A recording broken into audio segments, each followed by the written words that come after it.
Какую интересную сигнализацию я поставил на свой e-байк.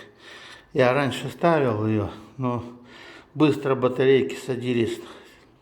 А теперь технологии развиваются. Вот 2 месяца уже стоит сигнализация и рабочая по-прежнему. Вот первый раз прикоснешься, все, вот сейчас она включилась, он предупредит. А второй раз прикоснешься, уже начнет орать. Вот первый раз. Предупредил.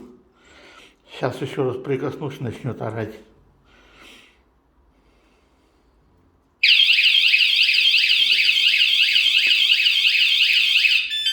И это уже он будет долго орать.